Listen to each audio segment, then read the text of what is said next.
Now, I hope you remember that this morning I was trying, in the brief space of 50 minutes, to give you a basic introduction to Mahayana Buddhism, the kind of Buddhism that is found in China and Japan, and the kind of Buddhism of which Zen Buddhism in particular is a subsect.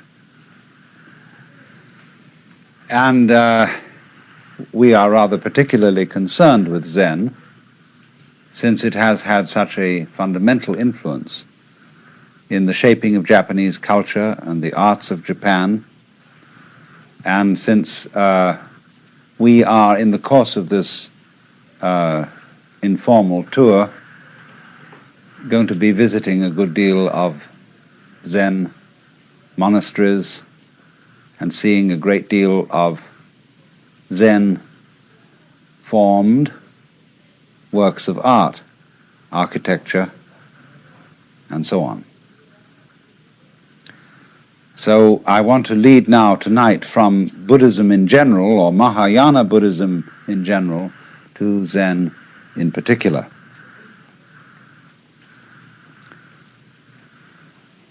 Now, Zen plays a little game with you. Whenever anybody like myself or Dr. Suzuki talks about Zen, all the other people say, because they talk about it, they don't understand it. Those, in the words of Lao Tzu, who know do not say. Those who say do not know. And yet he said that. He wrote a book of several 80 chapters or so to explain the Tao and the De, its power, and nobody can help themselves. They've got to talk. Human beings are a bunch of chatterboxes. And when we've got something in our minds that we want to talk about, we talk. Now, poetry, though, is the great language, because poetry is the art of saying what can't be said. Every poet knows this. You're trying to describe the indescribable, and every poet also knows that nothing is describable. Whether you take some sort of ineffable mystical experience at one extreme, or whether you take an ordinary rusty nail at the other, nothing is really describable. In the words of the famous Count Korzybski, whatever you say something is, it isn't. We used to have a professor at Northwestern who would produce a match booklet in front of his class and would say to them, "What is it?" And they would say, "Match booklet." He'd say, No, match booklet is a noise. Is this a noise? What is it? And so to answer this, he'd throw it at them. That's what it is. So in this way, you see, nothing can really be described. And yet, on the other hand, we all know perfectly well what we mean when we talk.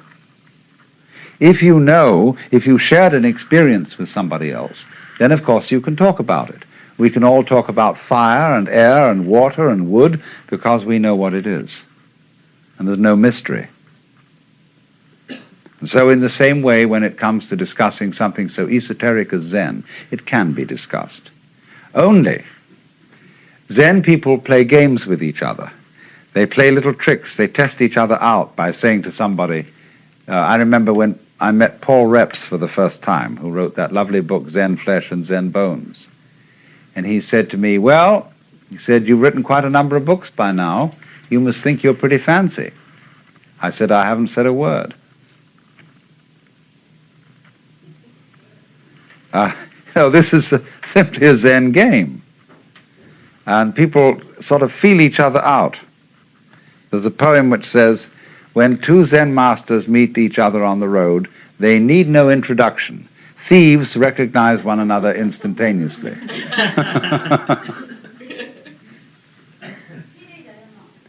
So now, having got that off my chest, it's to say then, if I were to give you a really proper and really and truly educative talk about Zen, I would gather you round here and sit here in silence for 5 minutes and leave.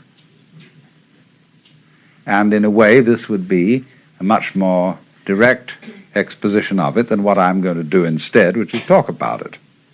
Only I have a feeling that you would feel that you were disappointed and somewhat cheated by this kind of behavior if I just left in 5 minutes silence.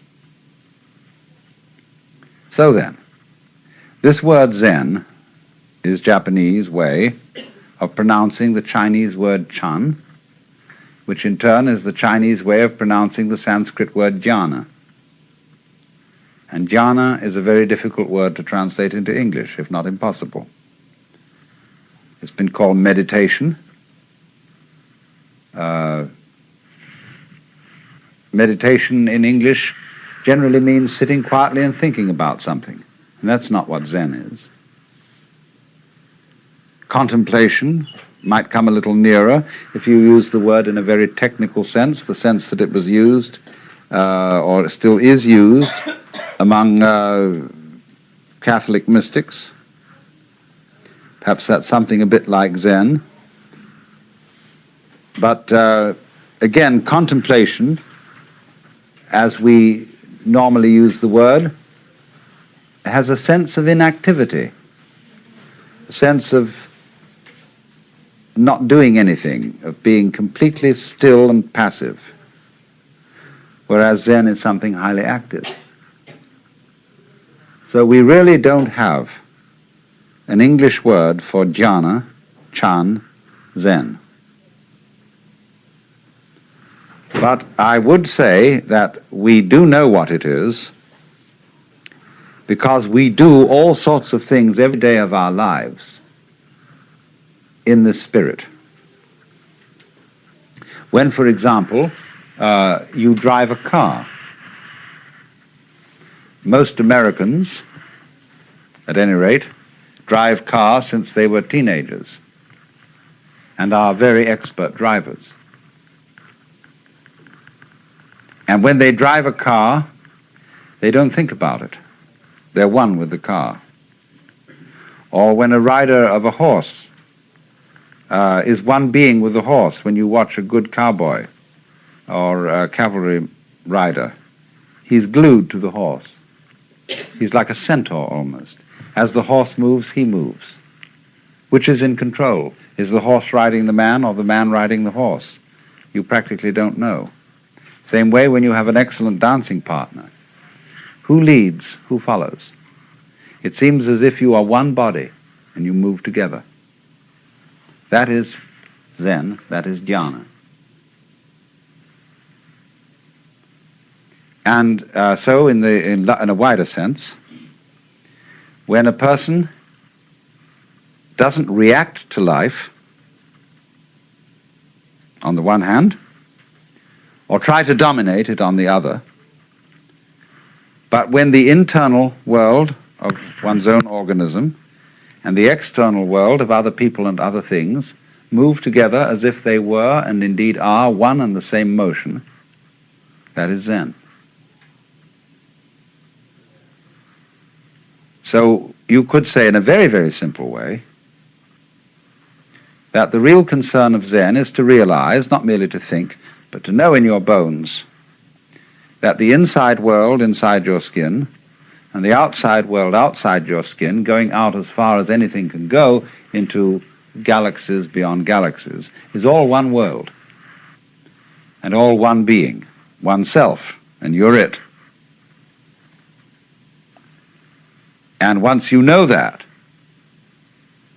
then you have completely abolished all the problems that arise as a result of feeling that you are a stranger in the world, that you are set down in the middle of a hostile and alien domain of nature or people who are not you. This whole sense of estrangement, foreignness to the world is overcome in Zen. Now, let me illustrate this a little before we go into Zen in any kind of technical way by a few rather superficial but nevertheless significant facts out of Japanese culture and the place of Zen in Japanese culture. Japanese culture is, as you may have noticed, or was, as you may have noticed, extraordinarily ritualistic. There is a right way of doing everything, a good form, a proper style. And nowhere is this more apparent than in such practices as the tea ceremony, or arranging flowers, or knowing how to dress, or knowing how to organize a formal dinner. The punctiliousness, the skill of these people in doing these things is quite remarkable.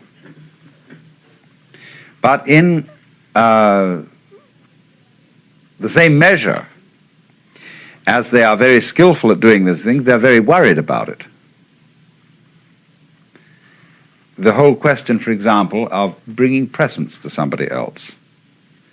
Have they given us more than we've given them? Did we remember this occasion? Did we remember that occasion? These weigh very heavily on the Japanese soul. The debt which you owe to your parents, the debt which you owe to your country and to your emperor, immeasurable, infinite debt, never can be paid. All these weigh very heavily. And therefore, in Japan, until the sort of breakaway of modern youth with its westernized ideals, this is a very nervous culture, concerned about whether one is playing the ritual correctly. A culture like that needs an outlet, needs a safety valve, needs a way out of this thing. And Zen provides just that. And so, by contrast, when you meet a Japanese who is thoroughly trained in Zen, he is a different kind of personality altogether from ordinary Japanese. He is, in manners, not studiedly courteous, nor is he brusque, but he's simply at ease. He gives you his whole attention, so long as you give him your whole attention. If you start wandering and frittering, he's got work to do and he promptly leaves. But so long as you are wanting to talk to him, he is there for you and for nobody else. And he sits down, and he really sits. You know, he doesn't worry about whether he ought to be somewhere else. And so unable to sit with complete serenity in one place. You know, if you have half an idea that you ought to be worrying about something out in the garden, or that you ought to be cooking dinner, or that you ought to be down in your office or something, you can't sit where you are. You're not really there. You're a kind of gas balloon that keeps wanting to wander off. But these people, when you'll see, as you meet people connected with Zen, even sometimes the most neophyte, novice of a priest, has this atmosphere of knowing how to live in the present and not to be fidgety and giggly and worrying about whether he's done the right thing. Well, that's very much Zen style. Even though at the same time the Zen people do have a very exacting and demanding discipline. The function of this discipline is rather curious. It's to enable you to be comfortable. It's to enable you, for example, to sleep on a concrete sidewalk on a cold, wet night and enjoy it. To relax completely under any situation of hardship. You see, ordinarily when you sit you're out in the cold, you start shivering. Why? Because you're resisting the cold. You're tightening your muscles against the cold, and you get the staggers. But you are taught, if you learn Zen discipline, not to do that. Take it easy. Go with the cold. Relax. And all those monks in those monasteries here, they're as cold as hell in winter. And they simply sit there most of the time, and we would be frozen to death and miserable and have influenza and the great Siberian itch. But they simply relax. and learn how to take the cold. So there's nothing about Zen discipline which is masochistic. It isn't to beat your body because your body's bad and is a creation of the devil or something. It has nothing to do with that. It is how to be comfortable under all circumstances. But that, again, is something rather incidental to the main question of Zen. As I said, the Zen people, as you meet them and as you get to know their style of personality, are at ease in a culture that is not at ease. In a culture that is chronically concerned with protocol. And is it just right? That is indeed a terribly self-conscious culture, where everybody is always watching themselves and having therefore second thoughts about everything. And so the discipline of Zen is to enable you to act without watching yourself. We would say unself-consciously. But Japanese are as terrified of this as we are.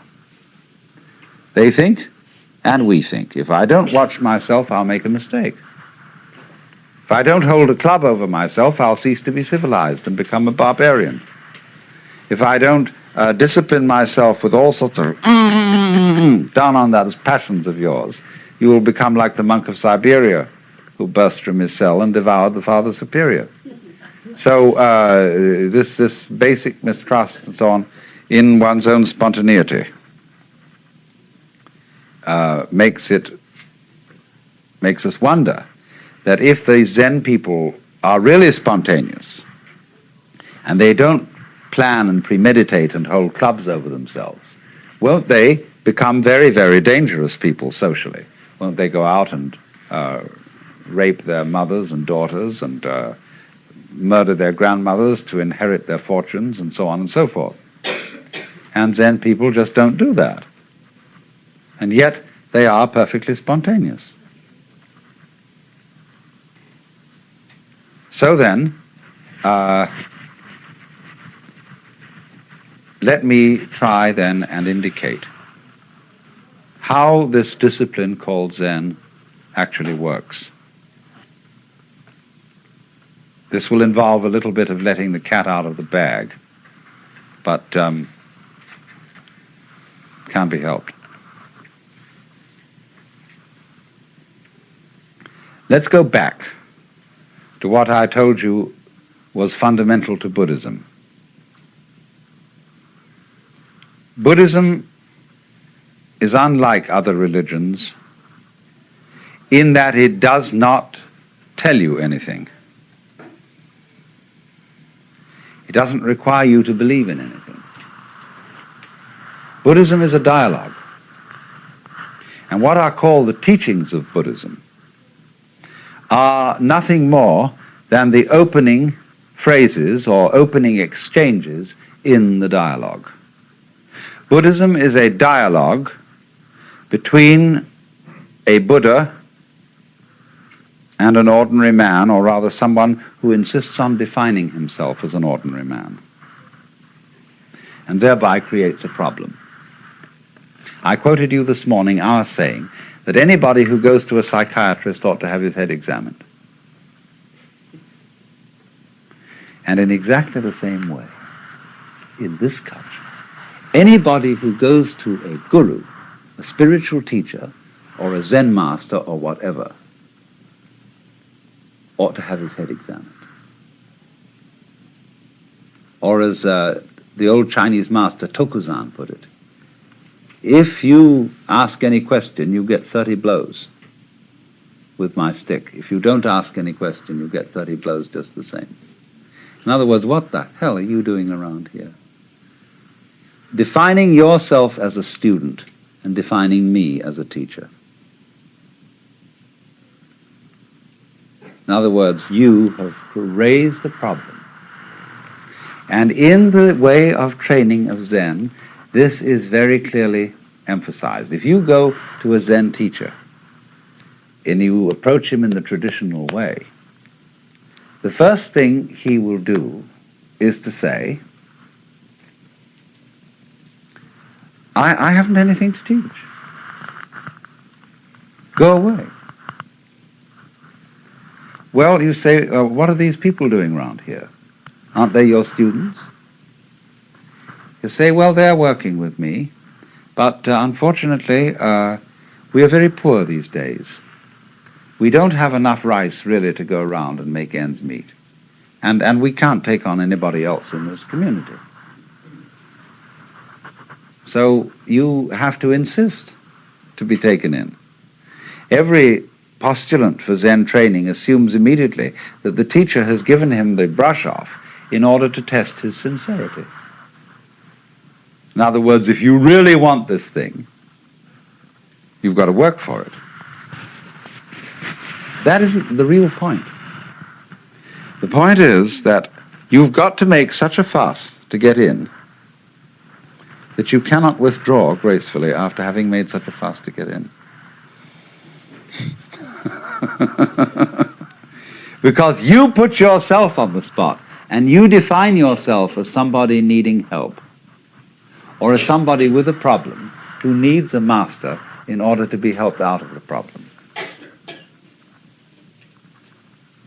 So then, when you've done this, in the old days, of course, and it's still the formal rule among the Zen monasteries here, that when you're a postulant and you want to come in, you have to sit outside at the gate for a week or maybe only 5 days in a position of supplication with your head on bowed down on the steps. And they let you in at night because they must give hospitality to any wandering monk, but you're expected not to go to sleep any of those 5 nights, but to sit there in meditation. And they give you food. But you sit and you sit and you sit there and you make a damn fool of yourself, saying, I insist on getting into this thing. I insist on learning. I want to know what the secret of this master here is. And he's told you from the start that he doesn't have a secret and that he doesn't teach anything. But you insist that he does. See, that is the situation of everybody who feels that life is a problem to be solved.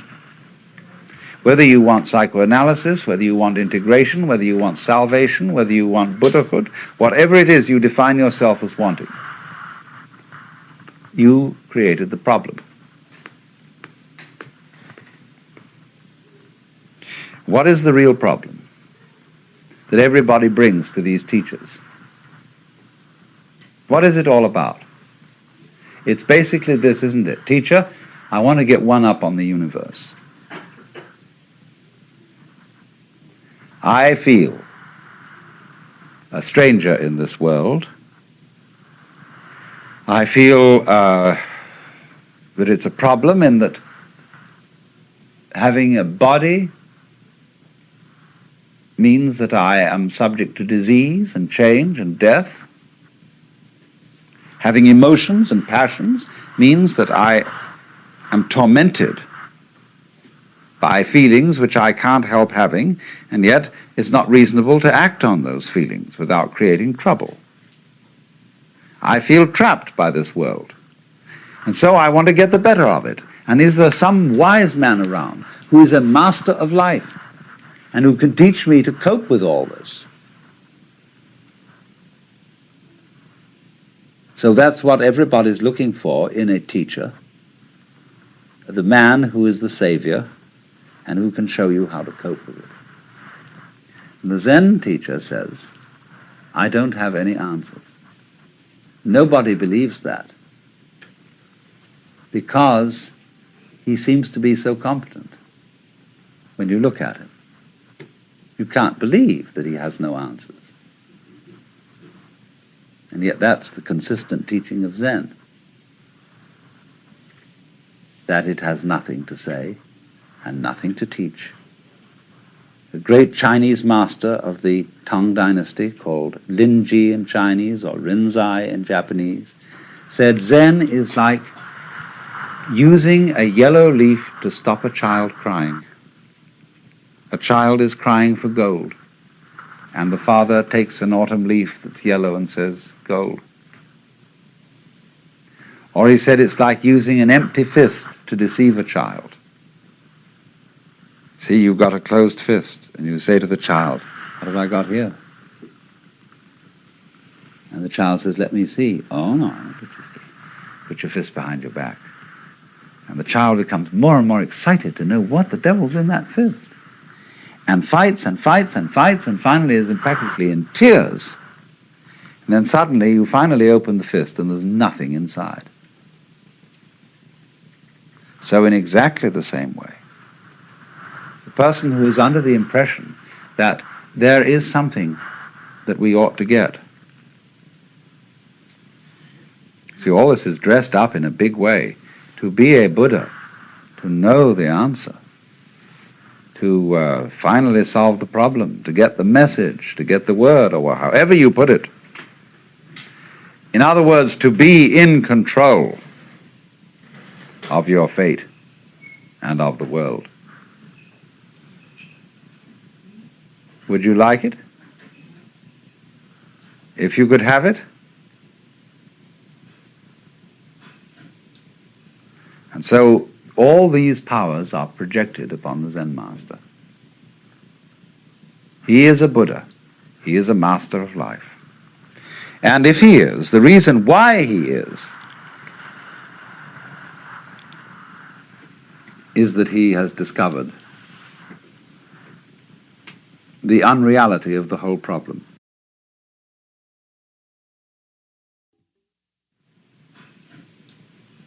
And so all these powers are projected upon the Zen master. He is a Buddha. He is a master of life. And if he is, the reason why he is that he has discovered the unreality of the whole problem. There is not life on the one hand and you on the other. It's all the same. But you see, you can't tell people that. And just by telling, get them to see it.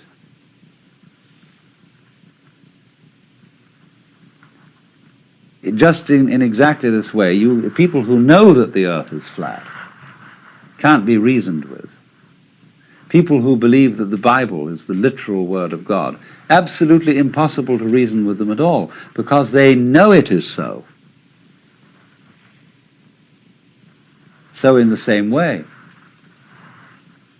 we tend to know that we're all separate, poor little me, and that we are in need of salvation or something. And we know this is so. And so somebody says, well, you're not really that. You know that that feeling of separateness is an illusion. Well, that's all very nice in theory, but I don't feel it. So what will you do? What will you do with a person who is convinced that the earth is flat? There's no way of reasoning with him. If it's for some reason important that he discover that the earth is round, you've got to play a game with him. You've got to play a trick on him. You tell him, great, the earth is flat. Let's go and look over the edge. Wouldn't that be fun? Of course, if we're going to look over the edge of the earth, we must be very, very careful that we don't go round in circles, or we'll never get to the edge. So we've got to go along consistently, along a certain line of latitude westwards. And then we're going to come to the edge of the earth, just so long as we're consistent. In other words, in order to convince a flat earthist that the world is round, you've got to make him act consistently on his own proposition and go consistently westwards to find the edge of the world. Now, at last, by going consistently westwards, he comes back to the place where he started. He's been convinced that the earth is at least cylindrical. And he may believe you. Then take it on faith that if he goes along a line of longitude, the same thing will happen. But you see, what you did was to make him persist in his folly. Now that's the whole method of Zen. To make people become perfect egotists. And so explode the illusion of the separate ego. So what happens? In effect then, in the discipline of Zen, when you finally convince the master that you are stupid enough to be accepted as a student, because you've persisted and because you've defined yourself as someone having a problem, he has warned you well in advance that he has nothing to teach. But he says, now I will ask you a question. There are many ways of asking this question, but they all boil down to one common theme, and that is, who are you? You say you have a problem. You say you would like to get out of the sufferings of life. You say you would like to get one up on the universe. I want to know who's asking this question. Show me you. And only they put it in such ways as, before your father and mother conceived you, what was your original nature? Questions like that. And they'll say, now, look, I want to be shown. I don't want a lot of ideas about who you are. I don't want to know who you are in terms of a social role. You know, that you have such degrees or you have such professional qualifications and such a name and such a family. All that's the past. I want to see you genuinely now. It's like saying to a person, now, don't be self-conscious, see? I want you right this minute to be completely sincere. Come on now. Well, nothing is better calculated to make a person incapable of sincerity. It says when relatives come and aunts and uncles, and there's a little child, and they want to review this child and see it, and the parents say to the child, darling, come on now and play for us. See, and the poor child is completely nonplussed. Doesn't know what to do. Because you cannot play on demand.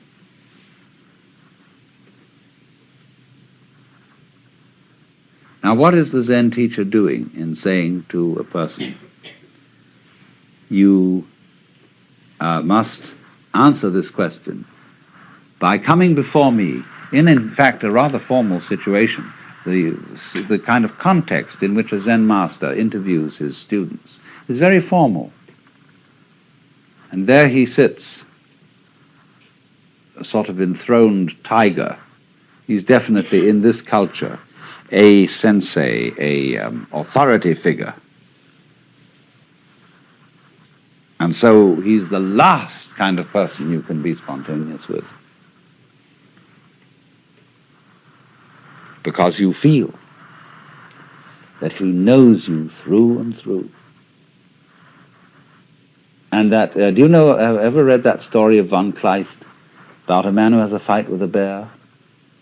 And the bear is a mind reader and always knows what move he's going to make, so that the man can never conquer the bear unless he makes a move which he doesn't think about first. How will you do that? And you get the same feeling with relationship to a Zen master. You feel that he is absolutely aware of everything phony about you. That he reads you like a book, but that you can't find a way of being not phony. Think about this a little. You see, it's we can arrange a group session, and this is a little game that's being played by lots of people. It's a kind of psychotherapy. We can arrange a group session in which the gimmick is this, that when anybody says anything or does anything, the group or some section of the group challenges its sincerity and says, Why are you coming on so strong? Are you trying to dominate us? And you see, anything that you do can be interpreted in that way. Because the moment a group of people starts making comments on its own behavior, it is setting up a situation within the group which is analogous, say in a TV studio, to turning the camera on the monitor.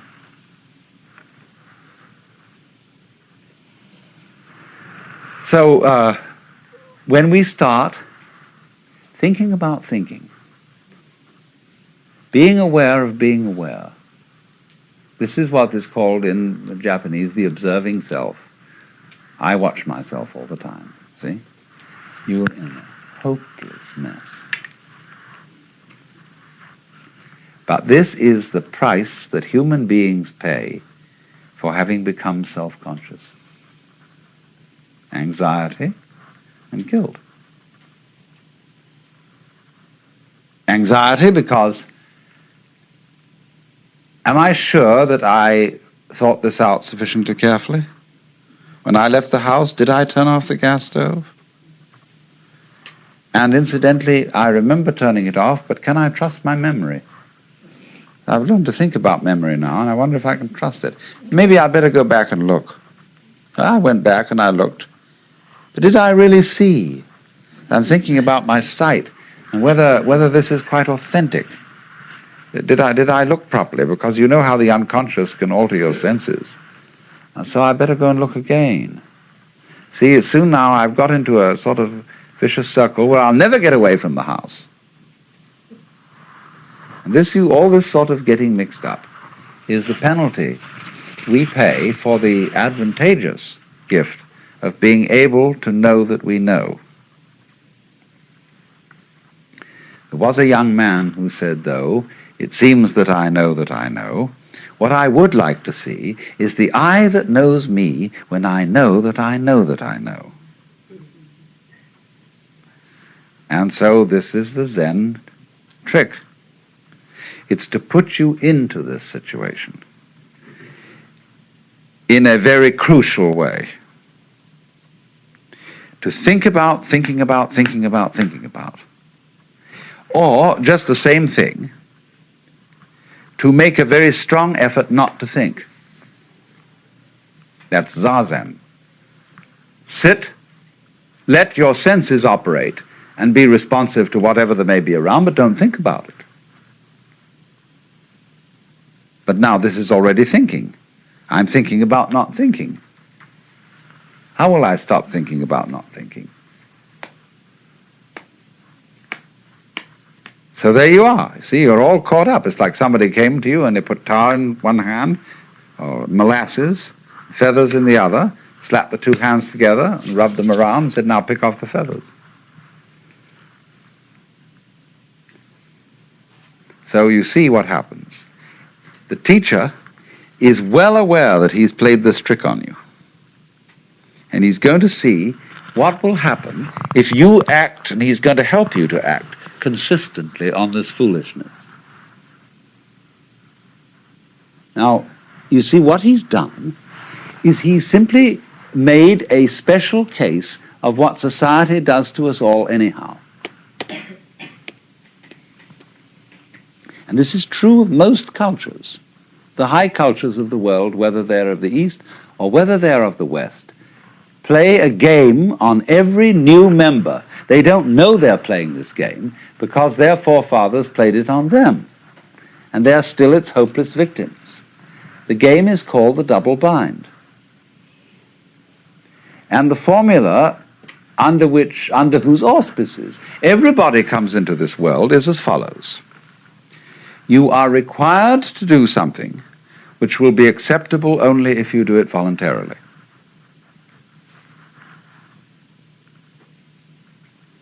You must love me. You must go to sleep. You must be natural. You must be free. Listen to that. You must be free. Now what happens, you see? Society, the community into which every child enters, defines the child. We know who we are as other people react to us. So the other people say to us, you're an independent agent. You're responsible.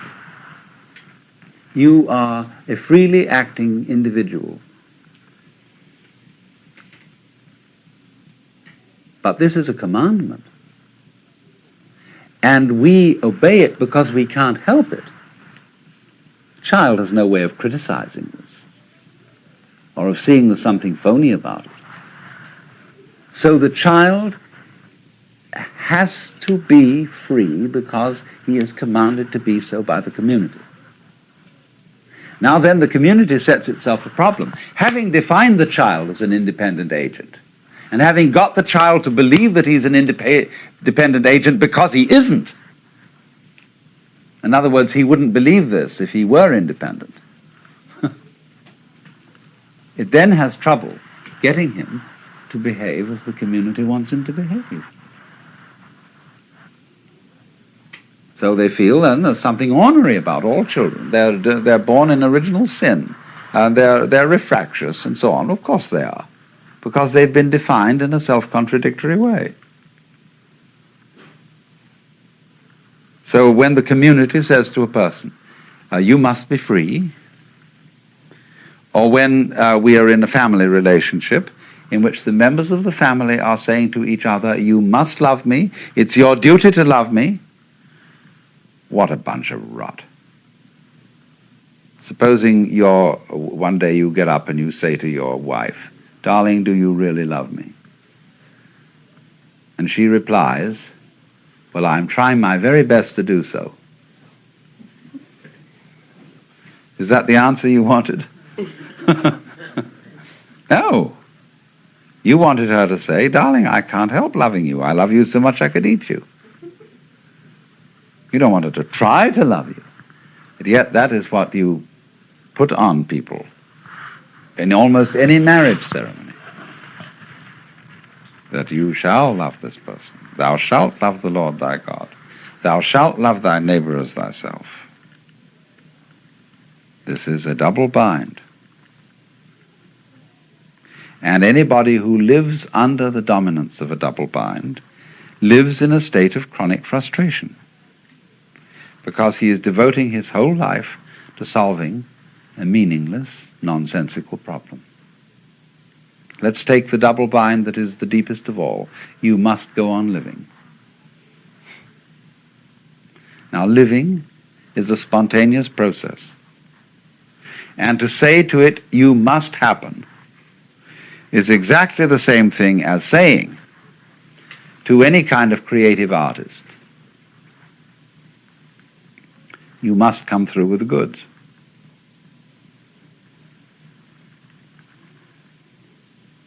Tonight you must give the superb performance, and above all you must be unself-conscious. Well, this is being done to us all the time. And the object of the Zen discipline is that instead of doing this to people unconsciously, as parents do it and as teachers do it to children, and as the children's peers do it to their own peer members, in Zen the double bind is put on you deliberately, knowing how stupid it is. The teacher is well aware of everything he's doing and what tricks he's playing on you, because he has behind it all the compassionate intent of getting you into such a fierce double bind that you will see how stupid it is. So then, what happens is this. He gives you the double bind. Be genuine. I want to see you do something that is the real you. I had a friend who was studying Zen, and he was given some koan like this to work on. And when he was one day going for his interview, he walked through the garden that connected the Sodo or the monks' study quarters with the master's place, and there was a big bullfrog. Bullfrogs in this country are rather tame. People don't eat them. And so he swept up the bullfrog and dropped it into the sleeve of his kimono. And when he got in front of the teacher to answer the koan, that is to say, to do spontaneously produce his genuine self, he produced the bullfrog. And the teacher looked at it and shook his head and said, too intellectual. Or, as we might say, too contrived, too studied. That's not yet you. Now, do you see the bind in this? It's like being told that everything is all right at this moment so long as you don't think of a green elephant. So try not to think of a green elephant. See? Now, as he works at this, as he tries to produce the genuine you, the teacher really strings him out on this and makes him work and work and work over a period of many months until he comes to the point of seeing this. There is nothing you can do to be genuine. The more you do, the phonier you are. But at the opposite extreme, there is nothing you can not do. That is to say, you cannot give up trying to be genuine. You can't relax, and be completely passive and say, well, let's forget about it. Let's think about practical matters and forget all these spiritual concerns. The moment you do that, your abandonment of trying is itself an insidious form of trying. For example, there's a very interesting Hindu teacher by the name of Krishnamurti that many of you may know about. And he tells people, that all their religious inquiry, their yoga practices, their reading religious books and so on, is nothing but a form of perpetuating one's egocentricity, but on a very refined and highbrow level. So he gets a kind of disciple who studiously avoids reading any kind of philosophical or edifying book. They are reduced to reading mystery stories. And they become devoted non-disciples. See, what a clever bind that is. It's the same as the Zen technique. You can't, in other words, let go of your... we've seen, my point was at the beginning, we saw that the way of Buddhism is to let go of yourself, to see that you live in a universe in which nothing can be grasped. Therefore, stop grasping. So here's the problem. I come and say to the teacher, teach me not to grasp. He'll say, why do you want to know? And he shows you that the reason why you want to stop grasping is that it's a new form of grasping. You feel that you will beat the game by being unattached. See, it's horrible to grieve when somebody you love dies. So maybe by being unattached to that person, I can avoid grief. Pretty cold, isn't it? Maybe, you see, by not having an ego, when life comes and bangs on me, if there's nobody there, it'll be all right. So that's why I want non-ego state. That's phony. All this is a new way of safeguarding and protecting the ego. So this is the way in which Buddhism is a dialogue. So you see, if you go back to fundamental primitive Buddhism, people say to the Buddha, I want to escape from suffering. It's a perfectly honest statement. All right? Realize that suffering is caused by desire. try not to desire. So the student goes away and tries to eliminate desires by controlling his mind and practicing yoga. Comes back to the teacher and says, it's pretty difficult. But I have managed at least to get rid of some desires. The teacher says to him, but you're still desiring to get rid of desire. What about that one?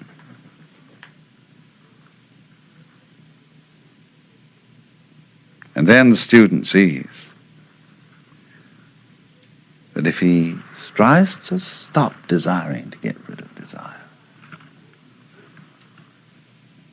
but then he's got to stop desiring to get rid of not desiring to desire. And suddenly he finds himself once more with molasses in one hand and feathers in the other, absolutely tied up in a vicious circle.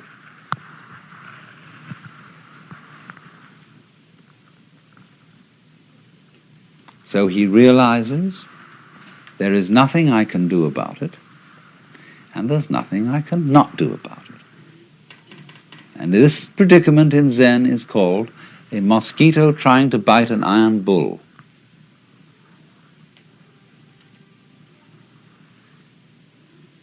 A position of such psychic extremity that nothing can be done about it. Now the point here is, what does this situation mean? When you find yourself in that kind of a trap, what's the meaning of the trap? Why, that's very simple. If there's nothing you can do, and also nothing you cannot do about a given situation, it means that you are phony. That, in other words, what we call a separate ego isn't there.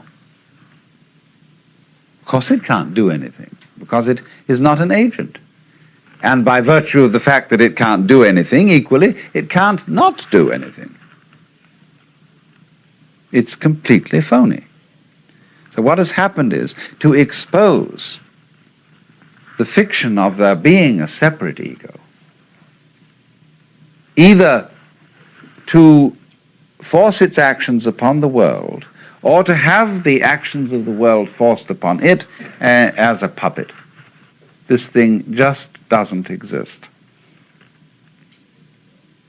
except as a figment of the imagination,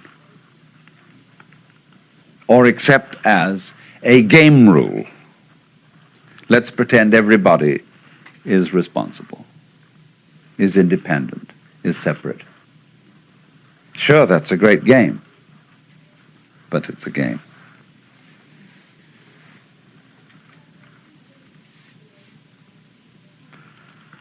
And so, the whole object of this Zen dialogue between the teacher and the student is to carry that game of being the separate ego to its logical conclusion, to its reductio ad absurdum. So that, as Blake said, the fool who persists in his folly will become wise.